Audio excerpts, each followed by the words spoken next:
amma Oromoo biyya bulchaa jira jedhee hawaasni keenya gammade gammachuun isaanii faallaa taate yaa Rabbi nu tumsi.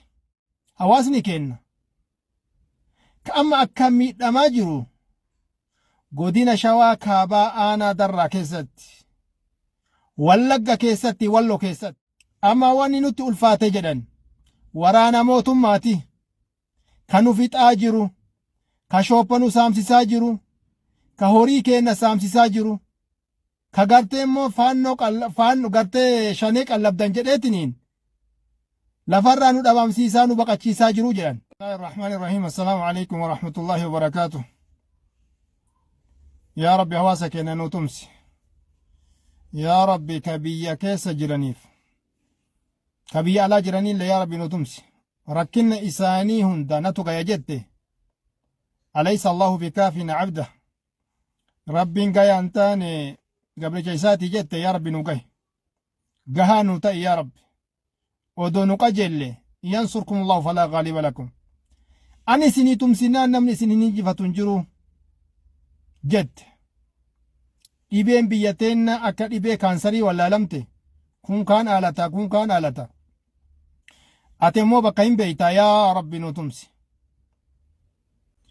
amma Oromoo biyya bulchaa jira jedhee hawaasni keenya gammade gammachuun isaanii faallaa taate yaa Rabbi nu tumsi.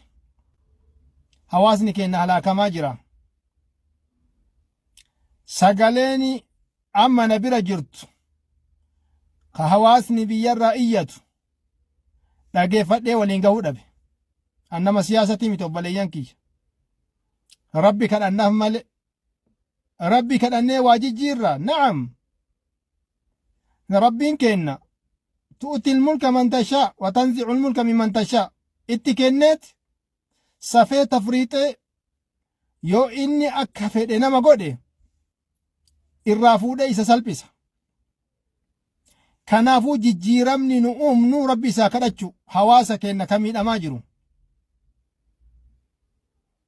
ammas gartee sagalee tana akkuma rasuulli walii ta'a jedhetti walii ta'u unsur akaaka zaaliman aw mazluma tunsuufi. hawaasni keenya ka amma akka miidhamaa jiru godina Shawaa Kaabaa Aanaa Darraa keessatti, Wallagga keessatti, Walloo keessatti, torbi achi dura Arsii Suudee keessatti himi amma achitti achi jijjiirate. wanni akka qaayidaa bulchiinsa zamana Fir'aawnati. Fir'aawn akkam godhe ilmaan lafarraa kute. mootummaa tantee tana nama dhiiraa tokkotu argamaa kasirraa deemsisu jennaan ijoollee dhalattu maraa qaleetiin lafarraa dhabamsiise. amma Oromoon namni ija qabu, namni ilaalatti ilaalee waa argu, kana mormu, ka mootummaa tiyya tana narraa deemsisu eenyu jedhaniit Oromoo ija qabdu. ta argitee immoo ammallee waa falmatuu dandeettu. duniyaa tanarraa dhabamsiisaa jiran. Oromoon zamana harka muraa harma muraallee namni diina jalatti wal qabe. namni gartee nafxanyaa isin amaara qofa seetanii laa amaarillee miskiina keenyatu jira. dalagataan qotataan hawaasa jaalataan warra kiriminaalatu jira. kawaytasan illee hawaasa keenya harka qabanii duubatti hidhanii nafxanyootatti kennanii harkaa fi harma mursiisan. kama ammallee abbaa garaa kana jechuudha. akka waan namni itti kilaafee nu bulchuuf taana laa nu diinii kenna malee khidmaa biraa seenuun feenu siyaasa. garuu yoo namni rabbi nu kadhadhaa jedhe dirqama qilleensa irratti sagalee isaa ta'u. amma ummanni Aanaa Darraa kun ummata torbee dabre keessa manarraa buqqa'anii lafarraa buqqa'anii manni isaanii gubame ka hafe nama isaan sappoortu warra faarsee bulaa dhaalchisan jechuu odoo abbaan jiru. nama achirraa faannoon qabde itti duulteetiniin isaan boojite birrii kuma miliyoona tokko falee akkasitti bayuu qaba. akkasitti bayuu qaba yookaan hin ajjeefama jechuu.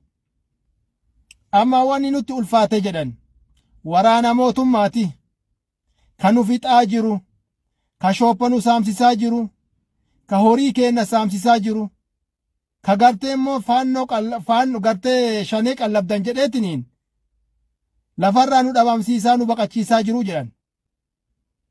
Haga waggaa 7 Oromoon qabatte kana takka hafuuran baafanne jedhan warri aanaa darraa kun. Takka hafuuran baafanne jedhan karaan nu baanuun karaa Amaaraa karaa biraa nutti cufanii karaa sanii yoo nu baanu Amaarri nu ukkaamsee birrii miliyoona 1 nu gaafata nama tokkoof saniinuu kaaniin ajjeesa. Mee akkaataa kanatti bulchiinsi meetu isinummaa warri asirraa waccan. Namni bulchaa jechuun wanni filataniif biyya tasgabbeessu shaabiyaaf wayyaanee qofa ofirraa eeganii waraana faannoo ka biyya keessa hunmoo isaatu hagas ga'e ka wallollee garanaan fixu ka ammallee warra shawaa garanaan fixu. Kuni waan gartee nama walitti oofanii akka namni walin taane godina hundaa wal dha'ee namni wal jibbe amantiin. Amma wallahi sagaleen na bira jirtu maal jetti? Masjidni tokkochi hin jiru jedhan. Madrasaan hin jirtu, manni iskuulli hin jiru. Bakka kam qofa jira? Bakka magaalaa. Sanuyyuu kumiteen teessoo irratti kafaltii kafalchiiftee warri waa qabu qofa barsiifata jedhan. Mee hawaasni kun eessaa fuudha? Birrii miliyoona 1 baleeyyan kiyya. Abboo wallahi amma dhabamtan asirra. Seenaan kun isin hin dhiisu. Nu Oromoota bakka tokko ka Arsii taate, ka Baalee taate, ka Harargee taate, ka Shawaa taate, ka Walloo taate, ka Wallaggaa taate, ka Jimmaa taate, ka Gujii taate, ka Booranaa taate irraa jibbaan qabna. Nama nagaya namni nuti abaaraa jirru mujrimtoota.